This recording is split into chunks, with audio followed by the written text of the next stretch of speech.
atau hadis dari, bisa kita katakan, bisa kita pahami kedudukan sunnah dari kitab Quran. Sunnah dipelajari oleh para sahabat, ya. Talaqaha as-sahabati Rasulullah sallallahu alaihi wasallam wa alihi wasallam anhu mujtami'in mutafarriqin. Jadi para sahabat mempelajari tentang sunnah itu.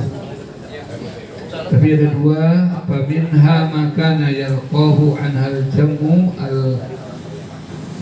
al-ghafiru wa dzalika aghlabus sunnah al-amaliyah. Jadi ada yang kebanyakan sahabat meriwayatkan atau mempelajari sunnah tersebut, sebagaimana tentang sholat, zakat, haji.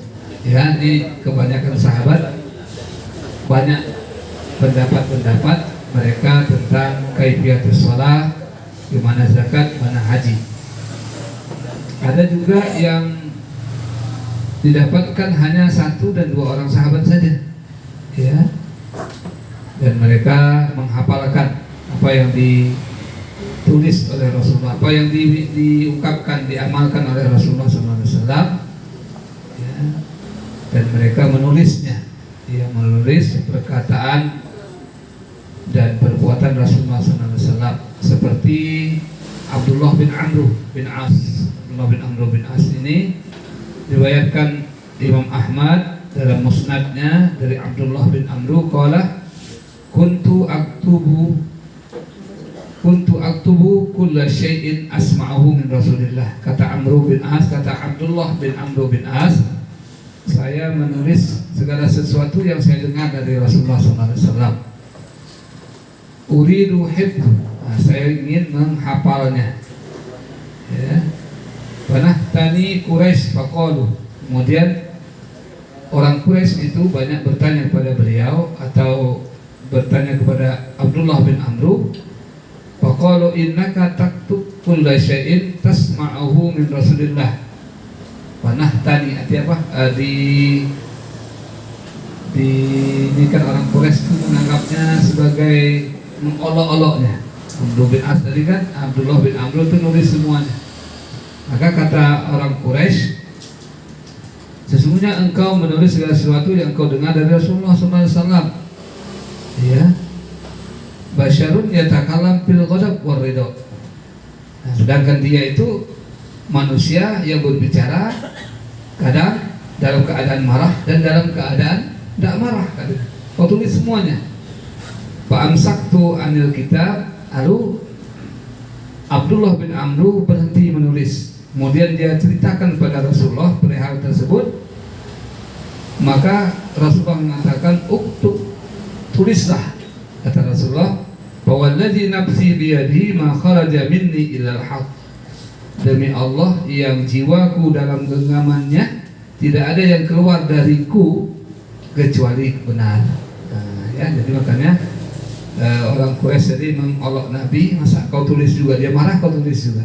Maka Rasulullah mengatakan, tulislah, demi Allah yang jiwaku dalam genggamannya, tidak ada yang keluar dari mulutku, ya, tidak ada yang ku kerjakan kecuali kebenaran. Nah, ini menunjukkan sesuai dengan ayat Al-Quran dalam surah An-Najm itu, wa ma yantiqu 'anil hawa in huwa illa wahyu yuha. Jadi Rasulullah tidak melakukan sesuatu kecuali wahyu. Maka ini namanya wahyu, hadis itu juga wahyu, ya. Al-Qur'anul Karim allazi balagha Rasulullah SAW. Al-Qur'anul Karim yang disampaikan oleh Rasulullah SAW untuk manusia, mereka menghafalnya dan menulisnya. Ya, ada namanya ayatul ahkam, ayat-ayat tentang hukum. Bihi takadu tazid an mi'atain. Ada 200 ayat ahkam, ya, ayat-ayat 200 lebih tentang hukum hakam, ya. Ditulis, ini kan tentang hukum-hukum, dan banyaknya itu Pak dari juz 1 sampai juz 8. Maka kami di Al-Azhar itu wajib hafalnya 1 sampai 8 bagi yang ajam, bagi yang bukan Arab. Kalau yang Arab wajib 30 juz, tapi yang non Arab itu 8 juz. Karena dalam 8 juz itu terkandung kebanyakan ayat-ayat hukum-hukum, hukum sholat, puasa, haji, talak, nikah, banyak di situ. Kemudian waris, tuh, itu kan kita disuruh menghafal supaya hafal dalilnya dari minimal tadi dari 8 juz tersebut. Ya, kalau kuat 30 lebih baik, tapi wajib 8 juz. Kalau 8 juz tidak apa, tidak bisa lulus. Ya, karena ini banyak ayat-ayat yang berkenaan dengan hukum tadi. Ya, karena kalau lari kepada hukum kita cari landasan-dasar. Kemudian kedua al-bayan alladzi qama bihi Rasulullah sallallahu alaihi wasallam. Kemudian Rasulullah ya menerangkan ya Al-Qur'an al-ma'ruf bis sunnah. Jadi yang diterangkan Rasulullah dikenal dengan hadis. Kan ashabu yang qaunaha. Kemudian sahabat-sahabat Nabi belajar. Ya, belajar artinya menghafal hadis Rasulullah sallallahu alaihi wasallam. Syafahan secara lisan ya, syafahi ya. Walam tantashir kitabatiha bidzalika daw kahalatul Qur'an. Tapi waktu Rasulullah masih ada hadis Rasulullah belum menyebar luas. Karena Nabi masih ada sumbernya. Nah, setelah Rasulullah wafat barulah hadis-hadis itu dikeluarkan oleh para sahabat dari hafalan mereka apa yang dilakukan oleh Rasulullah SAW. Ya, tadi hadis ini fungsinya untuk menerangkan yang belum jelas atau yang ada perselisihan. Contohnya Umar bin Khattab setelah Rasulullah meninggal mengatakan, janganlah kalian meratapi jenazah karena ratapan kalian akan diazab. Diazab. Dan itu didengar oleh Aisyah radhiyallahu anha. Maka Aisyah anha meluruskan, ya, Umar mendengarnya hanya meratapi menangani jenazah. Kata Aisyah yang mendengar langsung, periwayatan Umar belum lengkap, bahwa Rasulullah mengatakan inna mayyitul kafir yu'azib bibukai ahlihi. Sesungguhnya mayat jenazah orang kafir itu diazab karena tangisan daripada ahli keluarganya, bukan Islam. Artinya di sini kalau riwayat Umar tidak boleh nangisin, tapi dikatakan Aisyah ternyata itu khusus untuk orang kafir, orang Islam boleh. Nah, itu diantara, artinya ada yang tidak lengkap didengar lalu disempurnakan. Ini sebenarnya tidak bertentangan dia, ya, tidak bertentangan.